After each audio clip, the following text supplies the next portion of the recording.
seja muito bem-vindo ao Dentro da Área, o programa que te leva o melhor do esporte maranhense, a melhor resenha esportiva do estado. Saiba agora o que vai ser destaque no programa de hoje. Na zona de rebaixamento, o Sampaio perde mais uma em casa e segue sem vencer na Série C.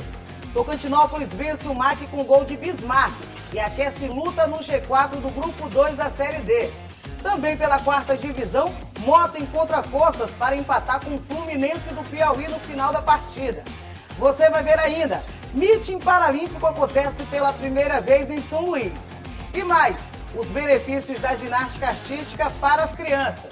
Tudo isso agora no Dentro da Área, que já está no ar.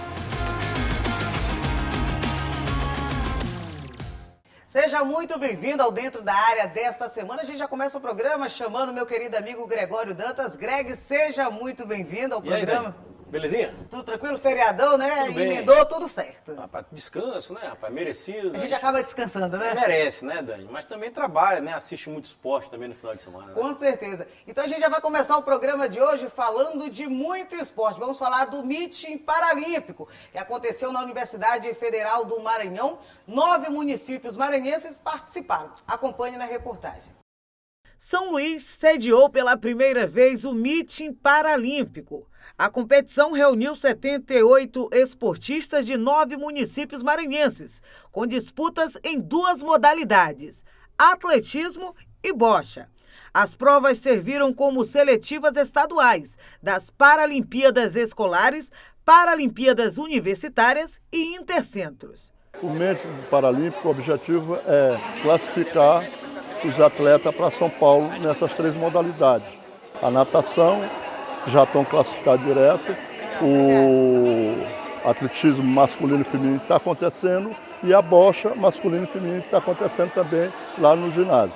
Então, os classificados no atletismo, primeiro, segundo e terceiro lugar já garante vaga para São Paulo e primeiro e segundo na bocha já garante vaga para São Paulo. A competição ajuda a desenvolver o paradesporto em todo o Brasil, com a participação de novos talentos e também de atletas de elite. O meeting é realizado e organizado pelo Comitê Paralímpico Brasileiro desde 2021. O meeting ele tem um objetivo de fomentar o esporte paralímpico, né, em território nacional.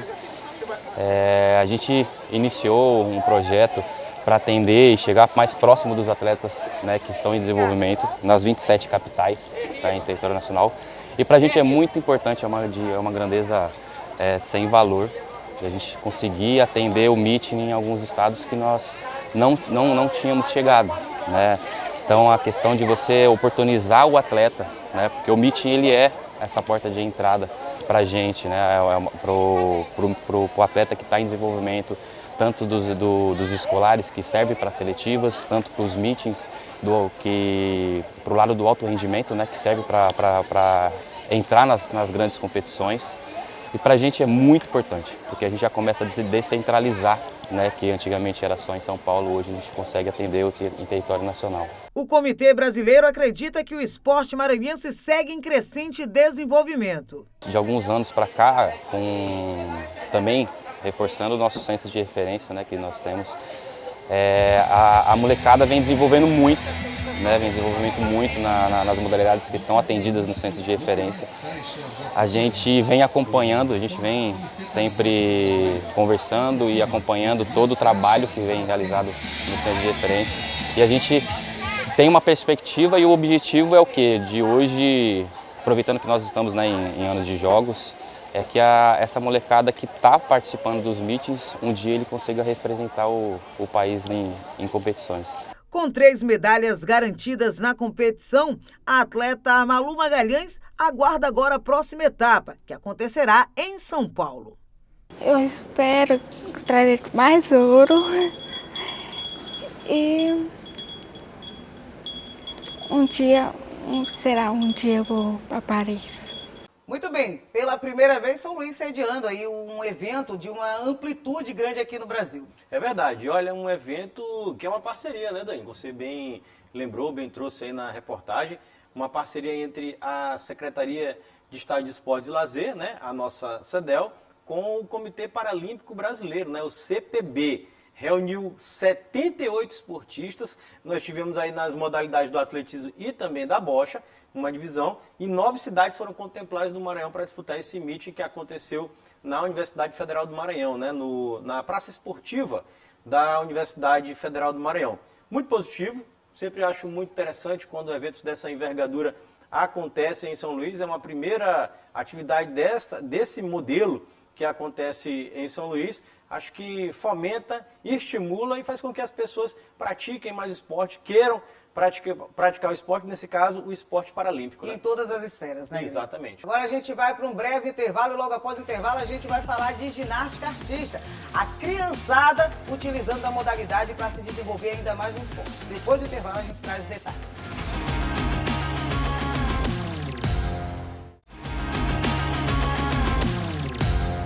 De volta com o Dentro da Área, agora a gente fala de ginástica. A criançada que utiliza do esporte da modalidade para se desenvolver ainda mais. E também utiliza para poder competir. Acompanhe na reportagem. Beatriz e Nicole encontraram a paixão pela ginástica ao assistir às performances de ícones brasileiras, medalhistas olímpicas. A ginástica é muito mais do que uma atividade física para as crianças. É um universo repleto de oportunidades, de descobertas, desafios e diversão. Bom, eu escolhi a ginástica porque desde pequenininha eu via esses vídeos na TV, aí com 3, 4 anos mais ou menos eu falei pra minha mãe e pra minha avó, eu quero fazer ginástica. Por causa desses vídeos eu me inspirava. Quando eu entrei na ginástica, foi um lugar melhor pra mim. Eu conheci muitas pessoas que já sabiam fazer coisas, aí eu fui acrescentando só os movimentos em mim, pra ver se eu conseguia fazer. Aí eu consegui fazer os movimentos. A atividade física é um desenvolvimento físico e motor, quanto desenvolvimento social. Na ginástica, por exemplo, o desenvolvimento social pode vir de inúmeras maneiras, como competições, como troca de experiências, além de ajudar uns aos outros no esporte. A ginástica infantil ela tem N benefícios, né? Um dos benefícios é a socialização, em estar com outras crianças, mas esse trabalho de toda a habilidade locomotora, né? A estimulação locomotora de todas essas habilidades, que é correr, saltar, pular, dá mais desenvolvimento neurocognitivo para as crianças, a parte da lateralidade, estímulo de propriocepção e também de consciência corporal. A delegação maranhense se prepara para participar de uma competição nacional no final de 2024. Após 3 anos de preparação, os desafios são grandes e as expectativas da equipe também. Será em novembro, no torneio nacional que será realizado em Tocantins, em Palmas, Tocantins, na qual a gente está levando cerca de 43 atletas do nível base e iniciantes, tanto crianças do pré-infantil, infantil e juvenil. Entre os destaques da equipe maranhense está a Esther. Aos 10 anos, a ginasta que vem se destacando no cenário estadual se inspira em atletas renomadas para alcançar seus sonhos. Eu gosto da ginástica porque é um talento que desde pequena eu pratico em casa. Fui olhando na TV e eu me inspiro muito nessa ginástica, como a Rebeca, a Simone, as outras ginastas, eu me inspiro muito nelas. E também porque eu gosto, eu tenho muito talento, o talento que Deus me deu. Aí eu uso e vou imitando elas para chegar até o nível delas um dia. Entre um treino e outro, sempre tem espaço para brincadeiras, mas o foco dessas meninas está sempre na busca pelo melhor rendimento. Eu espero trazer uma medalha de ouro, principalmente para Deus, para minha família, para meu treinador, né? Para todas as pessoas que me ajudaram. Muitas, muitas, muitas medalhas mesmo. Eu espero que eu ganhe uma medalha de ouro para São Luís.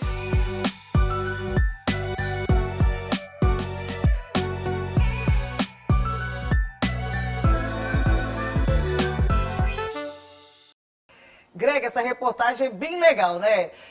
A criançada que utiliza ali, olhando a Rebeca Andrade, a Daiane dos Santos, a Daniele Polo, essa nova geração e também a outras gerações já passadas, para inspirar a praticar a ginástica e em busca também de resultados, medalhas no futuro. Exatamente. Sabe o que é interessante também, Dani? Eu estava no final de semana, inclusive assistindo pelo canal por assinatura, uma etapa do Campeonato Mundial de Ginástica Artística.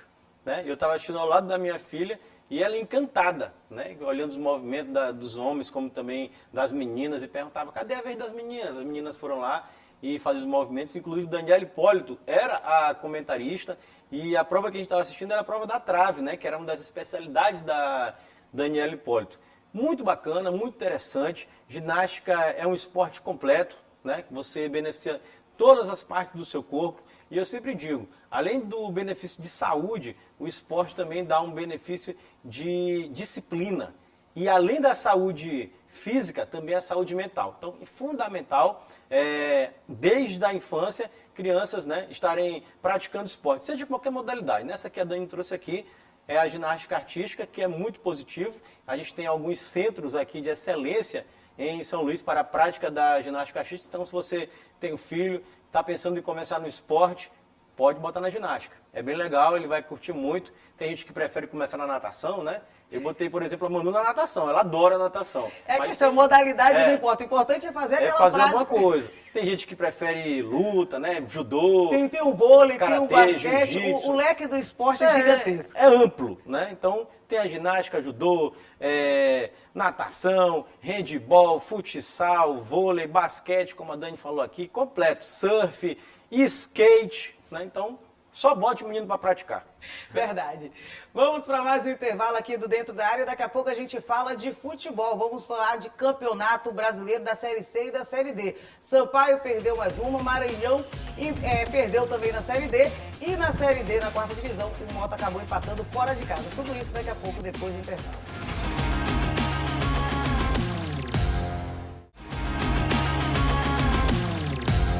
De volta com Dentro da Área, agora a gente fala de futebol. Vamos começar falando de Campeonato Brasileiro da Série C. O Sampaio enfrentou aqui no Estádio Castelão, no clássico regional entre Sampaio e Remo, e acabou perdendo por 2-1 em casa. João Carvalho acompanhou a partida e traz os detalhes.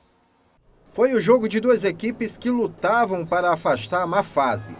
2 pontos separavam os times, mas no quesito nervosismo, o Sampaio ganhava de sobra. O reflexo disso foi que, com menos de 1 minuto, o lateral Cortez levou o cartão amarelo. A tensão estava também no desempenho dos jogadores. Errando muito no início do jogo, o tricolor escapou de levar gol em 2 chances seguidas.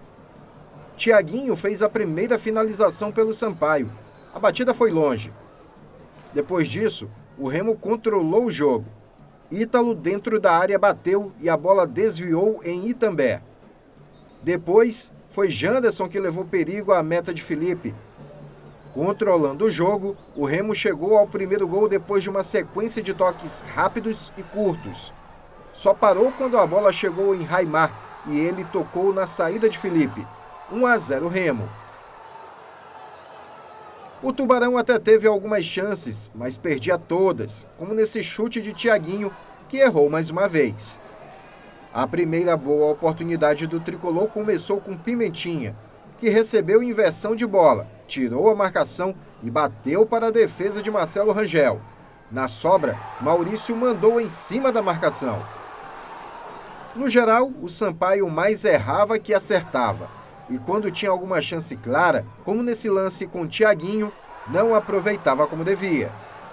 O que todo torcedor sampaíno esperava era ver o time reagir imediatamente na volta para o segundo tempo. Ao invés disso, com menos de 1 minuto, o time erra na saída de bola.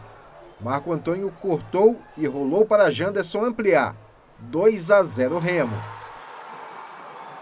Com a desvantagem indigesta, o tricolor foi para o tudo ou nada. Pimentinha, na sua jogada clássica, tirou o defensor do Remo e bateu firme. Marcelo Rangel fez boa defesa. Chega a vez de João Felipe aparecer. Ele arriscou de fora e a bola passou muito perto. Poucos minutos depois, o mesmo João Felipe arriscou de novo. Dessa vez acertou. 2-1. 1 minuto depois, o Sampaio quase empata. Primeiro Pimentinha acertou o travessão. Na volta da bola, João Felipe bateu e Marcelo Rangel defendeu. O goleiro remista passa a ser o destaque do jogo. Essa defesa do chute a queima-roupa de Bruno Almeida exemplifica bem. Mas a falta de capricho na hora do gol era visível. O treinador da equipe reconheceu isso. O problema mesmo é no último terço, né? No último terço você pode até falar que o time está tomando gol, estão perdendo, tomando gol, mas se a gente fizesse, talvez não teria as derrotas. Mas a gente tem que melhorar trabalhando, treinando, talvez chegando alguns reforços para colocar a bola para dentro. Nós não estamos conseguindo botar a bola para dentro de jeito nenhum, muitas oportunidades perdidas, né? E chance de gol a gente cria, os jogadores criam. O Lucas Lopes chegou várias vezes no fundo com pimentinha, a bola passa na porta do gol, a bola não entra, a gente chuta com muito desespero. A gente sabe que os jogadores não fazem isso de má fé, porque é uma fase, né? A gente precisa de mais calma, de jogadores que façam gol. A gente não está fazendo os gols e estamos tomando. E aí isso ocasiona com certeza uma derrota. O resultado da partida mantém o Sampaio Corrêa dentro da zona de rebaixamento para a Série D. O time tem apenas 2 pontos até o momento na tabela de classificação, o que deixa a torcida cada vez mais impaciente com a equipe. Greg, mais uma derrota na competição, mais uma derrota em casa. O Sampaio, a cada rodada que passa, se complica na Série C. Você bem direto, você enfático para o torcedor e para a torcedora do Sampaio. Bem simples. Esse time do Sampaio, que jogou contra o Remo, é um time que vai cair. É um time que vai ser rebaixado para a Série D do Campeonato Brasileiro. Aqui não tem tapar sol com peneira, não tem isso não. Vou ser bem claro, esse time que jogou contra o Remo vai cair. O Sampaio vai cair para a Série D e vai ser a maior derrocada recente da história do Sampaio, que sai de uma Série B, batendo na trave para subir para uma Série A e vai cair para a Série D. Ah, Greg, não, pelo amor de Deus, está muito exagerado. Esse time vai cair. Agora, veja bem, torcedor, eu acredito na inteligência do presidente Sérgio Frota. De besta ele não tem nada. Você também não tem nada de besta. Ele já percebeu que esse time vai cair. Percebeu, certo? O torcedor já percebeu, já tem umas 4, 5 rodadas que já percebeu. Ou seja, ele está percebendo com atraso. Inclusive hoje, pela manhã, o Zé Augusto já disse que jogadores chegarão e que serão muito bem-vindos. E é verdade, é fato. Por quê? Porque esse time vai cair. Só não vai cair porque vamos ter outro time do Sampaio. Outro time será contratado. Outro time será contratado a pedido do técnico Zé Augusto. E está correto. Ele é um técnico que pega metade de um trabalho. Né? Trabalho que começou no final do ano passado, inclusive. E aí Zé Augusto pega esse time, né, no meio de um trabalho, não é o time dele e tem que levar esse time adiante. O presidente Sérgio Frota já percebeu que não dá. Vou ser bem claro novamente, do meio para frente, o time do Sampaio é fraquíssimo. É um time rebaixado mesmo, do meio para frente. A parte defensiva até tem uma sua estrutura. O Sampaio é um time que cria algumas oportunidades. No segundo tempo, do jogo contra o Remo, criou. Primeiro tempo, não. Não existe. O primeiro tempo foi dominado completamente. No segundo tempo, criou. O goleiro do Remo, Marcelo Rangel, ainda inclusive fez algumas defesas importantes, interessantes. Pimentinha jogou muito bem no segundo tempo. O João Vitor também jogou muito bem, inclusive fez um belo gol de fora da área, né, de perna direita ali, batendo no rasteiro, no canto do goleiro, sem chances para ele. O Sampaio criou a oportunidade no segundo tempo, mas não consegue converter, transformar as oportunidades criadas em gol. E se não fizer isso, vai cair. Greg, isso, né? e um detalhe nessa situação do Sampaio na Série C, em 7 rodadas, né, tem um jogo a menos contra o Caxias do Sul, o Sampaio me conseguiu balançar as redes 2 vezes. Pois é, porque é um time... Apenas 2 vezes. E o Zé Augusto, no final da partida, em entrevista à imprensa, disse que não é possível um time perder a bola, passar tantas vezes na frente do gol e não entrar por não ter a competência de alguém botar essa bola lá para dentro. Exatamente. E ele cobrou do presidente Sérgio Frota e o presidente, ao meu ver, o que está todo mundo entendendo, né, da imprensa esportiva, vai contratar. E o detalhe, o Zé Augusto, assim que chegou no Sampaio Corrêa, o Sérgio já tinha uma lista para dispensa. E ele disse, não, calma, vamos... Que chegou bem, né? O técnico Zé Augusto chegando lá, calma, vamos analisar. Mas Ou também seja... ele não podia, né, Dani? Porque ele tinha um campeonato maranhense, ele ia dispensar, não acabou o campeonato. Quem é que ia jogar o campeonato maranhense? Só sei que, moral da história, ele deu até essa oportunidade que valeu a pena. Não valeu a pena, tá pedindo reforço. Tá pedindo reforço, tem que vir, se não vier reforço pro Sampaio, o Sampaio cai. O Sampaio, esse time do Sampaio aí, ele vai cair, esse time aí. Só que assim, com os reforços, ele briga para não cair. Aí se fizer uma campanha espetacular, depois que chegarem os reforços, aí ele briga para ficar lá no G8 e conseguir a classificação para a segunda fase, para o quadrangular, né, para os quadrangulares finais da Série C do Campeonato Brasileiro e o sonho de voltar à Série B do Campeonato Brasileiro. Hoje é só um sonho, porque esse time aí é um time que briga para não cair. Veja bem, briga para não cair com contratações. Sem contratações vai cair. Eu estou dizendo, afirmando que esse time vai cair. É fraquíssimo. É um dos piores times do Sampaio que eu já vi em campo. Esse time do Sampaio. E o Sampaio agora vai jogar fora. Isso, contra o Londrina. Vai tá perdendo ponto dentro de casa e agora vai jogar lá no Heriberto Rilse contra o... Não, no Estádio do Café. No Estádio do Café, aliás. Isso. Estádio do Café lá no Estádio do Café contra o Londrina, né? No próximo sábado, 7h30 da noite, teremos esse confronto. Né? É bom lembrar que o Londrina também vem de uma derrota na rodada passada, mas é um time que está brigando por outra realidade. O Londrina está brigando pelo G8, está na 9ª colocação. E lembra, né, da Série B do ano passado. Isso, que caiu junto com o Sampaio. É só para deixar registrado aqui, gente, para vocês terem uma ideia, quando eu falo que o Sampaio está mal, que o Sampaio vai cair, observem bem, temos a tabela de classificação da Série C, o Sampaio tem 2 pontos. Em 6 jogos disputados, 2 pontos, 2 empates, né? E olha aqui, isso aqui que é interessante. O São José não tem ponto, só que só tem 3 jogos. Ou seja, tem 3 jogos a menos que o Sampaio. E o São José está na 19ª posição, o Sampaio está na 18ª. Uma vitória do São José em um desses jogos atrasados leva o Sampaio, meus amigos, acreditem se quiser, para a vice-lanterna da Série C do Campeonato Brasileiro. E só não estará em último porque tem um time que não é profissional, que é o Floresta, que jogou 7 jogos, amigos, 7 jogos e perdeu todos. Então esse aqui é o saco de pancada da Série C. E é meu medo do Sampaio pegar o Floresta na Série C. O Sampaio tem uma mania de ressuscitar alguns times. Mas só que tem o seguinte, né, Dani? Hoje quem tem que ser ressuscitado é o Sampaio. Quem tá morto é o Sampaio. O Sampaio tá morto. E o presidente Sérgio Frota dormiu no ponto. Dormiu porque não percebeu que esse time não existe. Só percebeu tarde. Percebeu depois de 6 rodadas. É bom lembrar que Série C é turno único. Ou seja, são 19 jogos. Já foram 6. Restam 13, não é isso?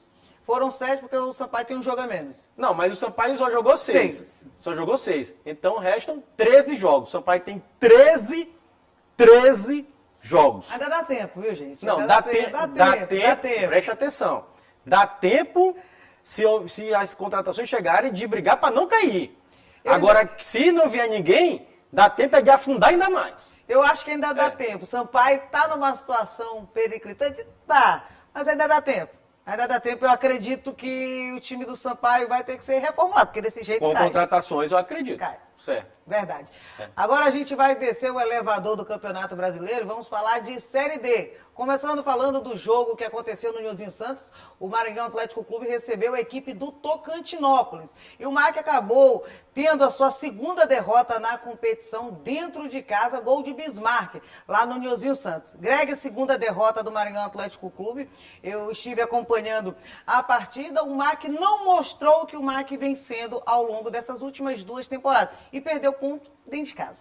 Interessante. Eu percebo, Dani, desde o jogo passado, da primeira jogo da final do Campeonato Maranhense, que aconteceu no dia 29, né, na véspera de feriado, uma queda de rendimento do Maringão Atlético Clube. Nítida, né? Porque o MAC perdeu do Sampaio, sendo que é uma equipe tecnicamente melhor do que a do Sampaio. É melhor do que o Sampaio. E muito melhor do que a do Sampaio. Na verdade, não é pouco, não é muito melhor do que o Sampaio. E agora perde de outra equipe que é muito inferior que a ela também, Tocantinópolis. Então, há um problema. Eu sei que é uma Série D, o MAC ainda é o líder. Nós temos 8 times, então temos 14 jogos, agora foram 6. Pode acontecer essas oscilações dentro de uma temporada. Acredito eu e torço também para que seja apenas uma leve oscilada, vamos chamar assim, né? Não seja uma coisa permanente. Até porque o Vinícius assumiu fazendo um bom trabalho no lugar do Zé Augusto, né? Mantendo a equipe. Em time que vai ganhando não se mexe. Fazendo tudo direitinho, ganhando todo o jogo, tudo direitinho e tal. sem inventar muita coisa, mas oscilou nos últimos 2 jogos. Perdeu do Sampaio, uma equipe que é inferior, o Sampaio é inferior, e perdeu do Tocantinópolis, que é uma equipe muito inferior. Mas acredito que é fase, e tomara que o MAC continue, né? Prossiga no seu ritmo aí de líder. Bom lembrar que no sábado agora encara o Altos fora de casa, o Altos está fora da zona de classificação, né? Então seria um jogo teoricamente para o MAC vencer fora de casa, né? E somar mais pontos e consolidar ali na liderança desse grupo A2 da Série D.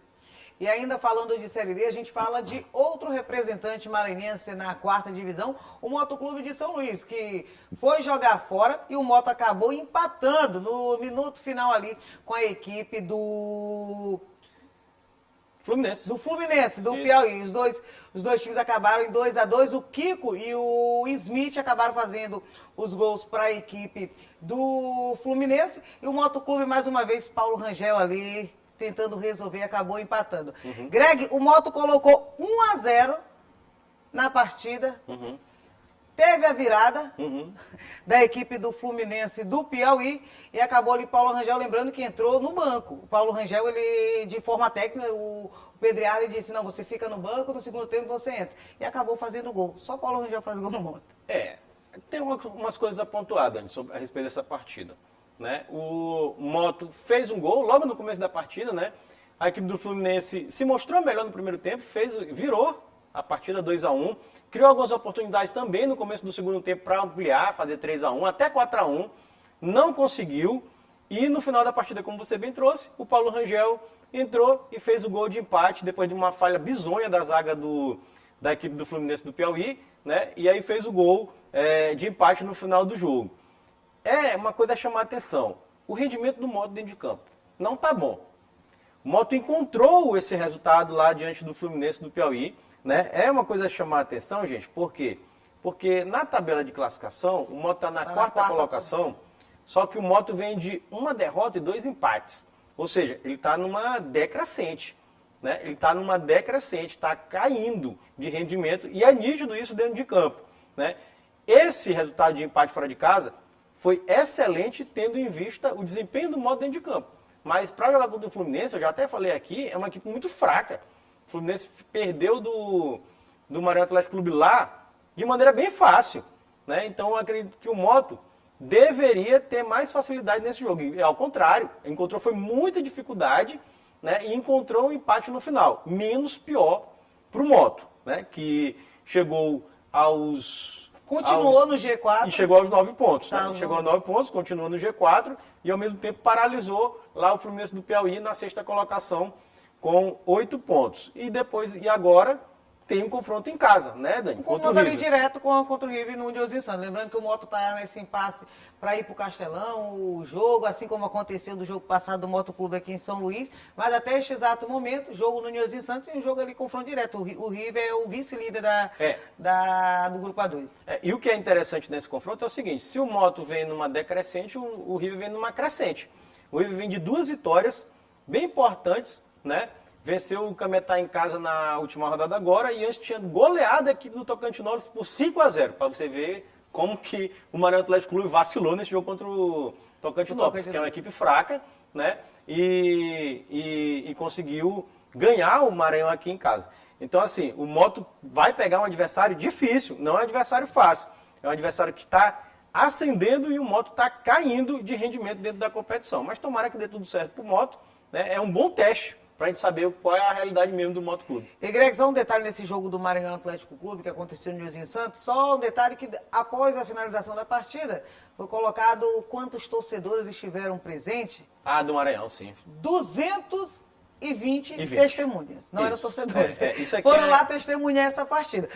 Porque um time que a gente sempre bate aqui na mesma tecla, campeão maranhense, um time que joga, é bom de a gente assistir tecnicamente. O time do Maranhão é o melhor time do estado. E há tempos. Há tempos, não é tipo, do mês passado pra cá. Não, tem 2 anos. É a segunda temporada que o... Isso. No mesmo nível. Ter 220 torcedores, não existe. O futebol maranhense não existe. E além de futebol maranhense, vírgula. Tivemos um atraso na partida por falta de médico na ambulância. E é bom destacar que 220 pessoas, né? testemunhas para uma renda de R$ 3.600. Como faz futebol assim, Greg? É impossível, meus amigos, fazer futebol profissional com uma renda de R$ 3.600. Não dá. O aluguel do estádio. Carlos Eduardo Nhonho faz um milagre. É um milagre. Não tem como. Como é que você, com R$ 3.600, não paga o salário de um jogador? Não paga o salário de um jogador. E é o que você tem de renda. Atual campeão maranhense. Atual campeão maranhense. Embalado no ano, na final do campeonato estadual. 220 pessoas, pelo amor de Deus. Isso não é exclusividade do Mike. Tivemos Sampaio e Remo, meus amigos. Sampaio e Remo, clássico regional, Norte e Nordeste. Quantos Sampaio e Remo nós já assistimos? 1.800 pessoas. Não existe. Não tem a mínima condição de fazer futebol profissional. Se fosse um Remo e Sampaio, lá no Bainão, ou então lá no Mangueirão, era no Bainão que é menos, né? Capacidade menor. Mas eu duvido se um Remo e Sampaio, lá no Bainão, dá menos de 20 mil pessoas. Não dá. É impossível. 20, 25 mil pessoas. Aqui, 1.800 pessoas. É uma vergonha. É muito complicado fazer futebol profissional. A situação do Mike é a mesma, é idêntica, você bem lembrou aqui, trouxe 220 pessoas. É um absurdo. O torcedor maranhense não vai ao estádio. E não é de hoje. Nós já discutimos aqui muito, eu e a Dani. E né, questão de questão de horário. Aí a culpa é sempre do. Não, isso que é desculpas tem demais. Não. É hora, é local, mas não importa. Pode Hora, mudar o tanto local que e for, dia. Não vai dar. Hora, local e dia. Domingo, 4 horas da tarde. Ah, não. É horário da TV. Domingo, 6 horas da tarde. Ah, muito tarde. Domingo, 10 horas da manhã. Domingo, 10 horas da manhã. Ah, muito cedo. Sábado, 5 horas da tarde. Ah, mas eu vou sair sábado, não sei o que, não dá. Sábado, 8 horas da noite. Pô, sábado, nos embalos de sábado à noite também não dá. Segunda-feira de noite. Ah, mas aí no outro dia é terça eu trabalho. Não dá. E sabe qual é o problema? É que você não vai ver futebol. É que o torcedor não vê futebol. Não valoriza o produto da casa, futebol maranhense. Bote o horário que for. O torcedor não vai. Ah, porque o ônibus e tal, não sei o que, nesse horário não passa ônibus. Aí bota às 5 horas da tarde também, não passa ônibus? 4 horas da tarde não passa ônibus? Não tem já tivemos inúmeras oportunidades de ônibus serem colocados pelas esferas políticas, tanto municipal quanto estadual. Não vai de qualquer jeito. Não vai. Nós já discutimos aqui inúmeras vezes aqui nos bastidores o porquê do torcedor não vai e o que fazer para o torcedor ir. Esse é um trabalho que tem que ser feito pela Federação Maranhense de Futebol e também pelos clubes. Em conjunto. Como atrair. Em conjunto. Como atrair o torcedor, porque ele simplesmente não vai. E não é de hoje. Ah, porque antigamente, há 10 anos atrás não ia. Ah, porque há 15 anos atrás não ia. Ah, não sei o quê. Nesse século não ia. No século passado, olha, século, viu? Já foram. 24 anos, né? Já estamos no 24º ano do século, né? Já foram, né? No século passado, meu amigo, ó. Aí ia. No século passado ia, mas no século passado já tem tempo. Eu acho que para encher o Castelão novamente, só naquele jogo da Seleção Brasileira que pode acontecer em novembro aqui. Ah, pode ser. Aí vai, porque a seleção, né, o time do Maranhão, aí o torcedor vai lá, vai comparecer e vai empurrar a Seleção Brasileira. Pode ser contra o Uruguai, né? Vai ser jogão. Vai ser jogão. Greg, fim de papo do programa. Quem quiser assistir novamente o Dentro da Área, onde assistir? Pois é, o telespectador pode acompanhar nosso programa através dos nossos canais de interação. Tem o nosso site, que é o al.ma.leg.br/TV. Tem também o telefone da nossa redação, que é o 3269-3028, nosso WhatsApp, que está passando aqui embaixo da sua tela. É bom lembrar também que esse programa tem reprise toda terça-feira, às 7h30 da manhã e também às 2 horas da tarde. E você pode comentar, curtir e compartilhar o programa Dentro da Área e suas matérias no YouTube da TV Assembleia. Pode ver lá tudinho, tá tudinho completo lá. É isso? Greg, muitíssimo obrigado. Certíssimo. Junto, minha amiga. Gente, muito obrigada pela audiência de vocês. A gente se encontra no próximo programa. Até lá. Até mais. Tchau.